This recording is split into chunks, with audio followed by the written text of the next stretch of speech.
வயலோ வயலோ வயலோ செழிக்க வாழ்வு தந்தானே, வயலோ வாழ்வு தந்தானே. அட பொன்னா விளையோ பூமிக்கு நல்ல விவரம் தந்தானே, உழவனின் உறவா வந்தானே.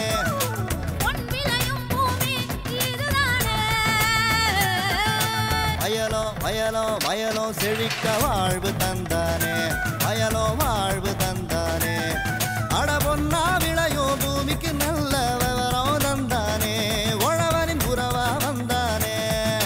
தந்தன தந்தன தன தந்தானே, மண்ணளம் பொங்கிட துணை வந்தானே. தந்தன தந்தன தன தந்தானே, மண்ணளம் பொங்கிட துணை வந்தானே. கூட்டு மீன் வளர்ப்பில் மீன் குஞ்சுகள் முக்கியமானதாகும். 6 வகையான கெண்டை மீன்களை வளர்த்து வருகின்றோம். மீன் குஞ்சுகளை வாங்கும் பொழுதும் எடுத்து செல்லும் பொழுதும் என்னென்ன வகையான வழிமுறைகளை பின்பற்றப்பட வேண்டும் என்பதை குறித்து நாகப்பட்டினம் தமிழ்நாடு மீன்வள பல்கலைக்கழகத்தின் மீன்வள தொழில்நுட்ப நிலைய உதவி பேராசிரியர் டாக்டர் சி ஆனந்த் அவர்கள் தரும் விளக்கத்தினை காணலாம்.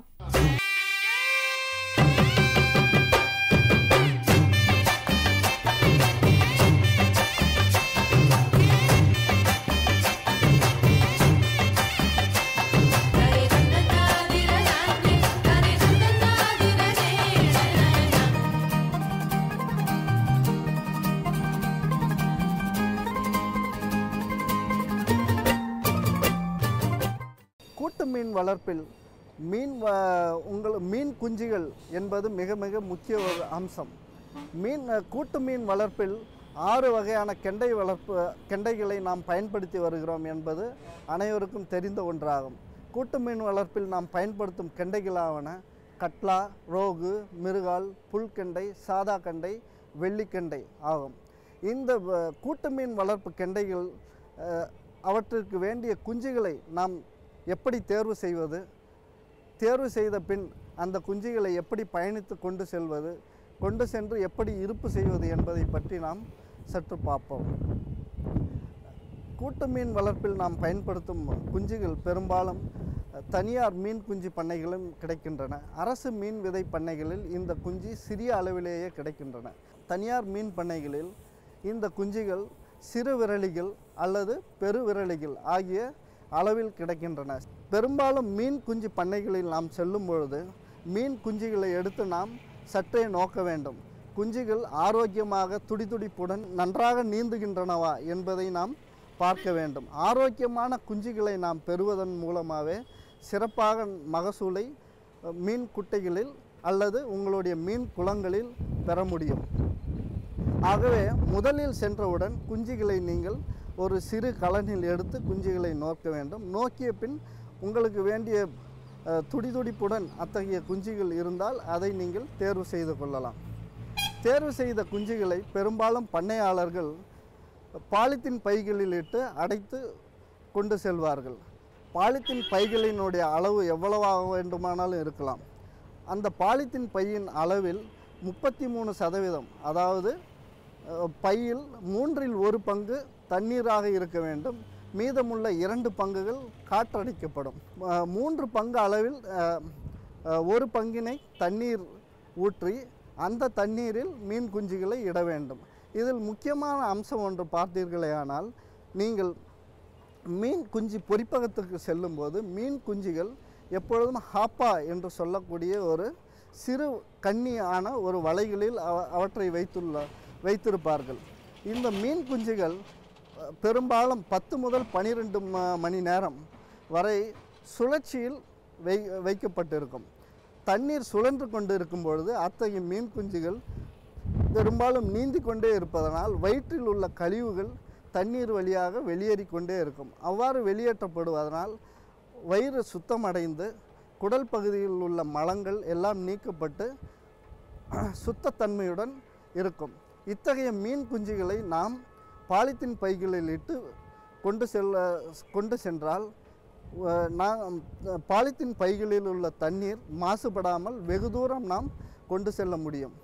ஆகவே பண்ணைகளில் குஞ்சுகளை பார்த்து நல்ல ஆரோக்கியமான குஞ்சுகளை தேர்வு செய்த பின் பண்ணைகளில் இத்தகைய ஹாப்பாக்களில் குறைந்தது ஒரு 10 முதல் 12 மணி நேரம் வரை நீர் சுழன்று கொண்டே இருக்கும் ஒரு சூழ்நிலையில் குஞ்சுகள் வைக்கப்பட்டிருந்ததா என்பதை கேட்டு அதை நாம் பெற வேண்டும். இப்படி கேட்ட பின் பாலித்தீன் பைகளில் இத்தகைய குஞ்சுகளை பண்ணையாளர்களே அடைத்து கொடுப்பார்கள். நமக்கு வேண்டும் என்ற குஞ்சுகளின் அளவை நாம் எவ்வளவு என்று கூறினால் அவர்கள் அடைத்து கொடுப்பார்கள். இந்த பாலித்தீன் பைகளில் நீரை ஊற்றிய பின்பு சாதாரணமாக 5 லிட்டர் தண்ணீர் ஊற்றிய ஒரு சாதாரண பாலித்தீன் பைகளில் 400 முதல் 500 குஞ்சுகள் வரை இந்த பாலித்தீன் பைகளை இடுவார்கள். குஞ்சுகள் இட்ட உடனேயே அந்த பாலித்தீன் பைகளில் ஆக்சிஜன், அதாவது உயிர்வெளி இட்டு அந்த பாலித்தீன் பைகளை சற்றே பெருக்க வைப்பார்கள். அதாவது காற்றடித்தவுடன் அந்த பை பெருக்க தொடங்கும். சிறு கயிறை வைத்து கட்டி அதனை பகுதியாக எடுத்து வைப்பார்கள். இதை போன்ற உங்களுக்கு எவ்வளவு குஞ்சுகள் வேண்டுமோ அத்தனை குஞ்சுகள் மீன் குஞ்சு பொரிப்பகத்தில் உங்களுக்கு பொதித்து கொடுப்பார்கள். மீன் பண்ணையாளர்கள் மீன் குஞ்சுகளை வாங்குவதற்கு பொரிப்பகங்களில் காலை அல்லது மாலை வேளைகளில் செல்ல வேண்டும். காரணம் என்னவென்றால் குறுகிய காலையில் நாம் வாங்கும் அந்த மீன் குஞ்சுகள் 5 மணி நேரம் அல்லது 6 மணி நேரம் பயணித்த பின் குளங்களுக்கு கொண்டு சென்று இருப்பு செய்வதற்கு மாலை நேரங்கள் ஆகிவிடும்.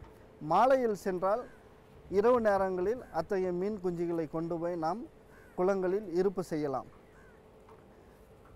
அவையல்லாமல் மதிய நேரத்தில் நாம் சென்றால் சில சமயம் நேரம் கூடுதலாகிவிடும். எக்காரணத்தை கொண்டும் நாம் கொண்டு செல்லும் மீன் குஞ்சுகளை அதாவது மதிய நேரங்களில் இருப்பு செய்தல் கூடாது. ஆகவே நாம் மீன் குஞ்சு பொரிப்பகங்களில் பெற்ற குஞ்சுகளை பயணித்து கொண்டு செல்லும் பொழுது காலை, அதாவது 8 முதல் 9 மணிக்குள், மாலை 6 மணிக்கு மேல் இரவு நேரங்களில் எப்பொழுது வேண்டுமானாலும் இருப்பு செய்யலாம். இந்த முக்கிய விஷயங்களை மீன் பண்ணையாளர்கள் எப்பொழுதும் கவனத்தில் கொள்ள வேண்டும். அடுத்து பண்ணையை நெருங்கிய உடனே நாம் பாலித்தீன் பைகளில் இருக்கக்கூடிய அந்த மீன் குஞ்சுகளை பிரித்து உடனே நாம் மீன் குளங்களில் இடக்கூடாது. நாம் முக்கியமாக என்ன செய்ய வேண்டும் என்றால், நாம் பாலித்தீன் பைகளில் பெறப்பட்ட அந்த மீன் குஞ்சுகளை முதலில் இணக்கம் செய்ய வேண்டும். இணக்கம் என்று சொன்னால் என்ன? நாம் பாலித்தீன் பைகளில் இட்டு கொண்டு செல்லும் அந்த மீன் குஞ்சுகள் இடப்பட்ட தண்ணீரும் நாம் குளங்களில் கொண்டு சென்று இடக்கூடிய அந்த தண்ணீரும் ஏறக்குறைய அதனின் நீர்த்தர காரணிகள், அதாவது கார அமிலத்தன்மை, வெப்பநிலை முக்கியமாக, மற்றும் அதனுள்ள மற்ற நீர்த்தர காரணிகளான அமோனியா, நைட்ரைட், இது போன்ற நீர்த்தர காரணிகளில் சற்று மாற்றம் வரக்கூடிய வாய்ப்புகள் உண்டு. ஆகவே இந்த நீர்த்தர காரணிகள், முக்கியமாக இந்த நீர்த்தர காரணிகளில் நாம் சொல்லக்கூடியது வெப்பநிலை ஆகும். இந்த வெப்பநிலை சமன்படுத்தப்பட வேண்டும். ஆகவே இது சமன்படுத்தும் வரை நாம் குஞ்சுகளை இணக்கம் செய்ய வேண்டும். இணக்கம் செய்வதற்கு என்ன செய்ய வேண்டும் என்றால், நாம் பாலித்தீன் பைகளை கொண்டு போய் முதலில் குளங்களில் உள்ள தண்ணீரில் மிதக்க வைக்க வேண்டும். அவ்வாறு ஒரு அரை மணி நேரம் முதல் 1 மணி நேரம் மிதக்க செய்யும் பொழுது ஏறத்தாழ வெப்பநிலையில் ஒரு சிறு அளவு சமன்பாடு ஏற்படும். இருப்பினும் முழு அளவில் இது சமன்பாடு ஏற்படாது. முழு அளவில் சமன்பாடு ஏற்படுவதற்கு ஒரு பீப்பாய் அல்லது ஒரு 200 முதல் 300 லிட்டர் கொள்ளளவு கொண்ட ஒரு கலனில் பகுதி அளவு தண்ணீரை ஊற்றிக்கொண்டு, பகுதி அளவு தண்ணீர் குளத்திலிருந்து பெறப்பட்டதாகும். இத்தகைய தண்ணீரில் நாம் பாலித்தீன் பையில் உள்ள தண்ணீரோடு மீன் குஞ்சுகளை அந்த கலனில் இட வேண்டும். இடப்பட்ட பின்னர் ஒரு அரை மணி நேரம் முதல் 1 மணி நேரம் வரை கலனில் நாம் சற்று ஜாக்கிரதையாக நோக்கி கொள்ள வேண்டும். காரணம், சில சமயங்களில் மீன் குஞ்சுகள் சரியாக இணங்காமல் இருக்கும் பொழுது மீன் குஞ்சுகளில் மீன் குஞ்சுகள் இறக்க வாய்ப்புண்டு. அத்தகைய சூழ்நிலையில் நாம் குளத்து நீரை குறைக்க வேண்டும். இவ்வாறாக ஜாக்கிரதையாக நாம் நோக்கி கொண்டு 1 மணி நேரம் முதல் 2 மணி நேரம் வரை நாம் அதை சரியாக பார்த்து கொண்டால் மீன் குஞ்சுகள் சாதாரணமாக குளத்தில் எவ்வாறு நீந்துகின்றனவோ அவ்வாறு நீந்தி கொண்டே இருக்கும். இது ஒரு நல்ல இணக்கமான சூழலை காட்டும். இத்தகைய சூழ்நிலையில் நாம் வலைகளில் இத்தகைய மீன் குஞ்சுகளை அரித்து எடுத்து குளங்களில் இட வேண்டும். இதுவே சரியான முறையில் நாம் மீன் குஞ்சுகளை இருப்பு செய்தல் ஆகிய முறைகள். மேலும் விவரம் பெற டாக்டர் சி ஆனந்த் அவர்களை 09894942148 என்ற கைபேசி எண்ணில் தொடர்பு கொள்ளலாம். மீண்டும் நாளைய பொன்விளையும் பூமி நிகழ்ச்சியில் சந்திப்போம். நன்றி, வணக்கம்.